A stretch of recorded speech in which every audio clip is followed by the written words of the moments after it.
Everyone, welcome to the static edge. आज हम इस वीडियो में देखेंगे 25 फरवरी के करंट अफेयर्स और उसे हम अपने स्टैटिक पोर्शंस के साथ लिंक करके पढ़ेंगे। तो चलिए शुरू करते हैं। सबसे पहले रशिया यूक्रेन वॉर को 4 साल हो गए हैं। उसके बाद ईरान हमेशा टॉपिक में रहने वाला।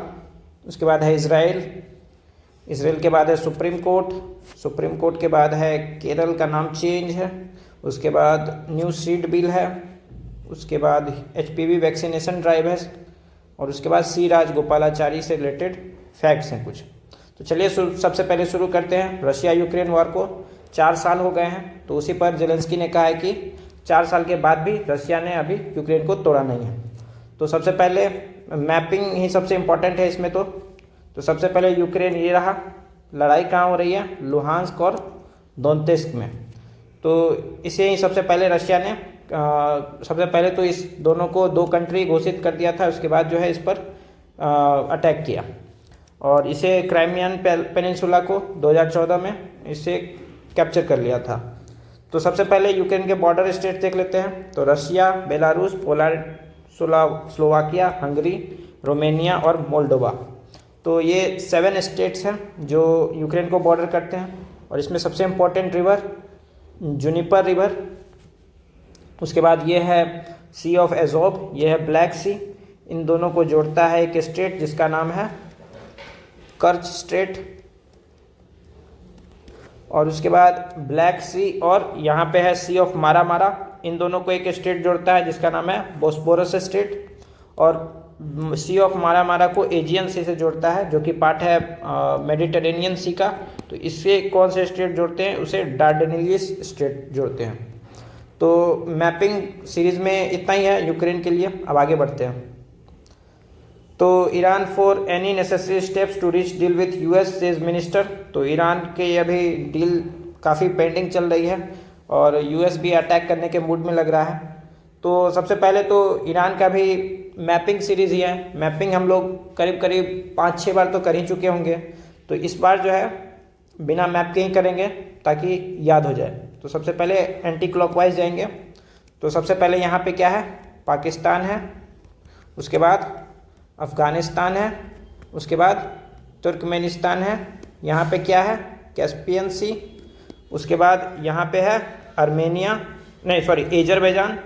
उसके बाद है आर्मेनिया। यहाँ पे तुर्की, यहाँ पे इराक है। तो इतना है। अब नीचे आते हैं। नीचे में क्या था? Persian gulf. उसके बाद यहाँ पे गल्फ ऑफ ओमान। और इसे कौन से स्टेट जोड़ती है? तो स्ट्रेट ऑफ हॉर्मूज। तो इतना ही है। फिर से एक बार पाकिस्तान, अफ़गानिस्तान, तुर्कमेनिस्तान, यहाँ कैस्पियन सी। उसके बाद एजरबैजान, आर्मेनिया, तुर्की, इराक। नीचे में Persian gulf, gulf of Oman, straight of Hormuz. तो ईरान से रिलेटेड इतना ही। और ईरान में कुछ लेक्स इंपॉर्टेंट हो जाते हैं। काफ़ी न्यूज़ में था तो मैंने ये भी कर दिया कि lake Urmia, Maharloo lake, Anzali lagoon और गोहर लेक, ये सब ईरान का पार्ट है। याद करना होगा, कीजिएगा, नहीं भी करेंगे तो चलेगा। अब आगे देख लेते हैं। तो आज जो है PM हमारे इज़राइल को विज़िट करने वाले हैं। तो इज़राइल में भी मैपिंग ही इम्पोर्टेंट है। आज ज़्यादातर चीज़ें मैप के ही हैं। तो सबसे पहले मैप ही रिवाइज कर लेते हैं। तो सबसे पहले इज़राइल की कैपिटल तेल अवीव। यहाँ पे है हाइफा पोर्ट। उसके बाद इज़राइल और सीरिया के बीच में डिस्प्यूट है किस पर? गोलन हाइट्स पर। गोलन हाइट्स के पास ही है यहाँ सी ऑफ गैलीली। उसके बाद इज़राइल पड़ता है किस में? लेवांत रीजन में। लेवांत रीजन में और कौन कौन से कंट्री आते हैं? जॉर्डन, इज़राइल, सीरिया और लेबनान, और कभी कभी पैलेस्तीन भी इसमें आ जाता है। तो उसके बाद यहाँ पे है राफा बॉर्डर। ये राफा बॉर्डर जो है गाज़ा और इजिप्ट के बीच में सिंगल बॉर्डर है। उसके बाद है Dead Sea, second largest saline lake on earth. Largest saline lake कौन सा है? लेक वैन, जो कि है टर्की में। और उसके बाद तो इतना ही है। अब आगे देखते हैं। तो सुप्रीम कोर्ट ने उड़ीसा और झारखंड के जजेस को कहा है कि आप बंगाल SIR में हेल्प कीजिए। तो SIR वगैरह तो हम लोग कितनी बार देख चुके हैं, तो एक बार है कि सुप्रीम कोर्ट को रिवाइज कर लेते हैं आज। तो सबसे पहले सुप्रीम कोर्ट ही, तो पार्ट 5 के आर्टिकल 124 से 147 में सुप्रीम कोर्ट है। तो इस्टेब्लिश कब हुआ था? 28 जनवरी 1950 को। किसको रिप्लेस किया? फेडरल कोर्ट ऑफ इंडिया को। तो आर्टिकल 124 में क्या है कि चीफ जस्टिस प्लस अदर जजेस कंस्टिट्यूट होंगे सुप्रीम कोर्ट में, और जजेस का नंबर कौन डिसाइड करता है? पार्लियामेंट डिसाइड करती है।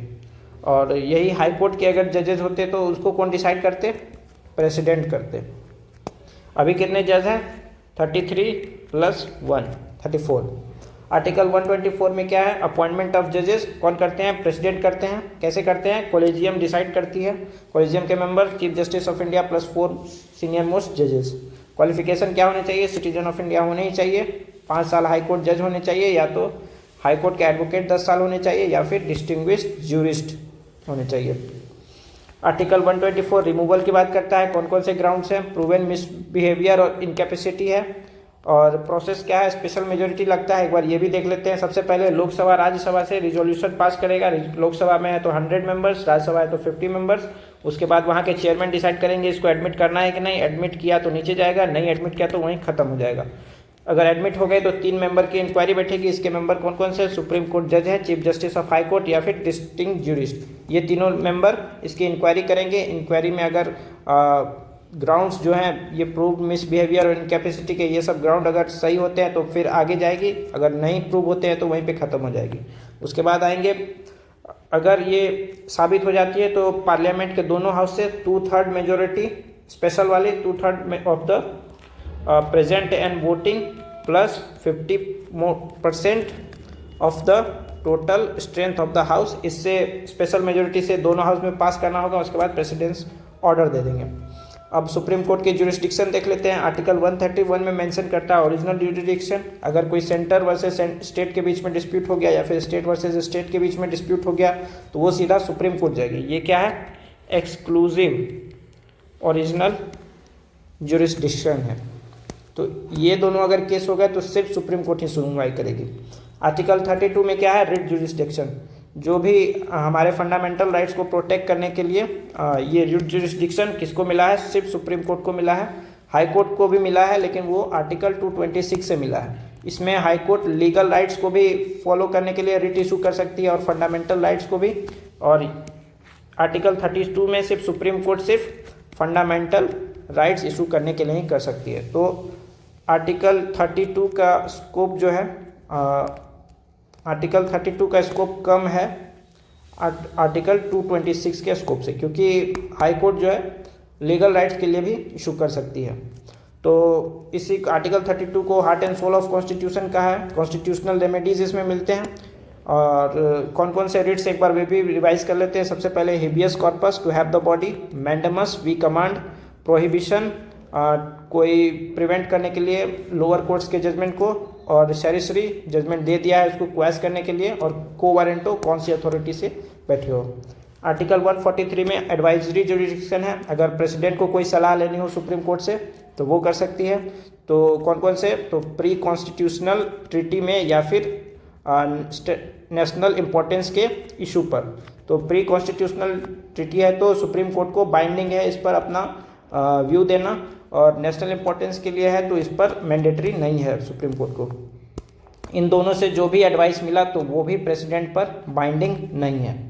अब आगे बढ़ते हैं। 137 में क्या है? रिव्यू, कि किसी भी जुडिशियल रिव्यू वगैरह जो सुप्रीम कोर्ट लेती है तो इससे रिव्यू जुरिसडिक्शन से है। और उसके बाद आर्टिकल 129 में क्या है? Court of record. इसके जो भी जजमेंट पास होंगे तो वो दूसरे कोर्ट में as a court of record use होगा। और सुप्रीम कोर्ट के जजेस के लिए है कि can not practice after retirement. ये रिटायरमेंट के बाद प्रैक्टिस नहीं कर सकते हैं, लेकिन ट्रिब्यूनल वगैरह के मेंबर बनना हो या फिर कोई पोस्ट पर जाना हो तो वो सब जनरली सेंटर अलाउ करती है। अब आगे बढ़ते हैं। Cabinet note to rename Kerala as Keralam, PM says will of the people. तो केरल का नाम चेंज हो रहा है केरलम में, तो ये हम लोग को एक चीज़ याद रखना है, और नाम चेंज कैसे होता है ये भी देखना है। तो सबसे पहले पार्ट 1 आर्टिकल 124 में है। आर्टिकल 1 में क्या कह रहा है कि India that is Bharat shall be a union of states. तो यूनियन ऑफ स्टेट्स कहा है, फेडरेशन ऑफ स्टेट नहीं कहा है। इसका मतलब यूनियन का मतलब है कि स्टेट्स जो हैं इंडिया से अलग नहीं हो सकते। States can not secede from India. तो यूएस को क्या कहा जाता है? Indestructible union of indestructible states. और इंडिया को क्या कहा जाता है? Indestructible union of destructible states. तो स्टेट्स को हम लोग बाउंड्री वगैरह चेंज कर सकते हैं इंडिया में, लेकिन यूएस में नहीं कर सकते हैं। आर्टिकल 2 में क्या है? एडमिशन और एस्टैब्लिशमेंट ऑफ न्यू स्टेट्स। अगर हमारे पास ये मेनलैंड इंडिया है और इंडिया से बाहर कोई टेरिटरी है, वो अगर चाहे कि इंडिया में मिलना है तो आर्टिकल 2 से हम लोग उसको एडमिट करते हैं न्यू स्टेट्स में। जैसे कि एग्जाम्पल है इसका 36 कॉन्स्टिट्यूशनल अमेंडमेंट से 1975 में हमने सिक्किम को ऐड किया था। आर्टिकल 3 में क्या है कि इंडिया के अंदर में जो स्टेट्स हैं उनके हम बाउंड्री को चेंज कर सकते हैं, एरिया को बढ़ा घटा सकते हैं, उसके बाद बाउंड्रीज को चेंज कर सकते हैं और नाम भी चेंज कर सकते हैं। जैसे कि केरल का चेंज किया केरलम में। प्रोसीजर कैसे होगा? सबसे पहले बिल इंट्रोड्यूस होगा लोकसभा या राज्यसभा में, उसके बाद फिर प्रेसिडेंट जो है स्टेट लेजिस्लेटिव असेंबली भेजेंगे अब उनका स्टेट का व्यू जानने के लिए।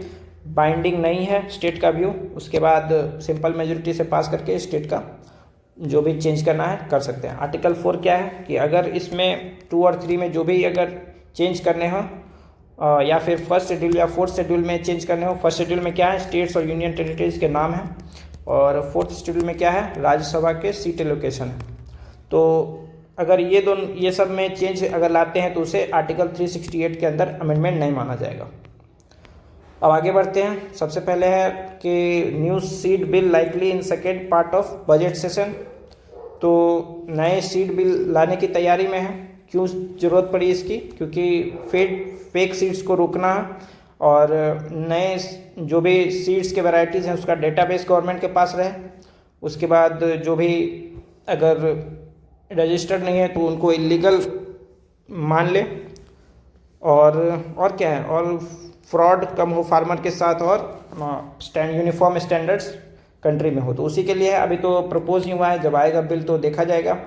तो अभी कौन से एक्ट से होती है? तो सीड्स एक्ट 1966 60 साल पुराना है। इसमें सीड रजिस्ट्रेशन कंपलसरी नहीं है। तो इसी में न्यू बिल में क्या है कि रजिस्ट्रेशन ऑफ सीड्स मैंडेटरी किया जाएगा और फाइन भी बढ़ाकर 30 लाख या 3 साल की इम्प्रिजनमेंट दिया जाएगा। तो जब ये आएगा तो इसको डिटेल में करेंगे, अभी ऊपर से ही देख लेते हैं।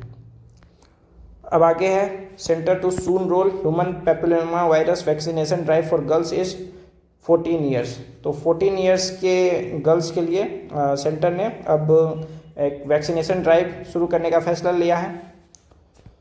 तो क्यों लिया गया है? इस वैक्सीनेशन से होगा क्या? तो सर्वाइकल कैंसर को हम लोग प्रिवेंट कर सकेंगे। सर्वाइकल कैंसर क्या है इतना ज़रूरत? क्योंकि ये second most common cancer among women in India है। सबसे ज़्यादा कॉमन है, सेकेंड मोस्ट कॉमन। उसके बाद एवरी ईयर 75,000 डेथ हो जाते हैं और 1.25 लाख केसेस हर एक साल आते हैं। तो HPV का एक परसिस्टेंट इन्फेक्शन जो है 85% सर्वाइकल कैंसर के केसेस को जन्म देता है। तो कौन कौन सी लड़कियां एलिजिबल होंगी? जो भी 14 साल क्यों? क्योंकि इस टाइम पे इम्यून रिस्पॉन्स सबसे बढ़िया देखा गया है।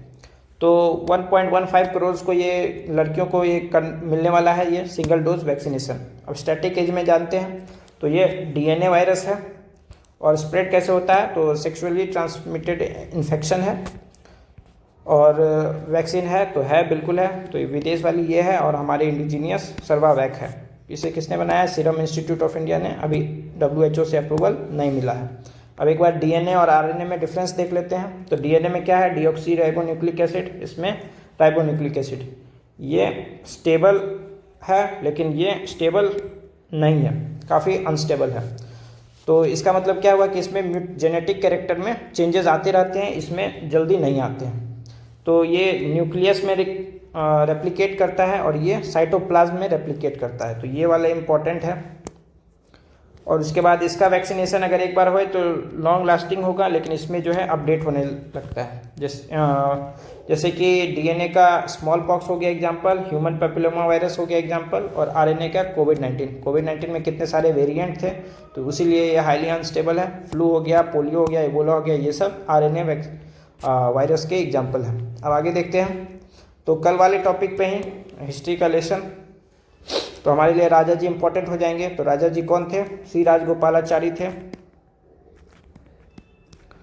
पालाचारी, ये last governor general of India थे 1948 से 1950। किसको सक्सीड किए? ये माउंटबेटन के बाद बने। और ये सिर्फ ओनली इंडियन है, एकमात्र भारतीय जो कि जिनको ये पोस्ट मिला, कौन सा? गवर्नर जनरल का। मद्रास के सीएम भी रह चुके हैं 1952 से 1954 के बीच में। स्वतंत्रता पार्टी 1959 में बनाई थी इन्होंने। 1916 में होम रूल लीग भी ज्वाइन किया। ये सब स्टेटमेंट वाइज क्वेश्चन बन सकते हैं। साल्ट मार्च किया तिरची से वेदरनम तक। और 1944 में CR दास फार्मूला दिया ताकि पार्टीशन रुक सके, और इसको मोहम्मद अली जिन्ना ने रिजेक्ट कर दिया था। और उसके बाद ये पहले इंडियन थे जिनको भारत रत्न मिला 1954 में। किनके साथ मिला? S राधाकृष्णन के साथ मिला और CV रमन के साथ मिला। तो अब आगे देखते हैं। आगे तो अब कुछ नहीं है। तो अगर आपको ये वीडियो हेल्प कर रही है तो प्लीज़ प्लीज़ प्लीज़ लाइक कीजिए। आप लोग लाइक नहीं कर रहे हैं। जो भी आपके दोस्त हैं जो सिविल सर्विसेज का प्रिपरेशन कर रहे हैं तो उनके साथ शेयर कीजिए ताकि उनको भी ये वीडियो उनके लिए भी हेल्पफुल हो। और आपके जो भी फीडबैक है वो कमेंट सेक्शन में डाल सकते हैं। और चैनल को कर लीजिए सब्सक्राइब। तो आज के लिए इतना ही। अब हम मिलेंगे कल, तब तक के लिए थैंक यू वेरी मच।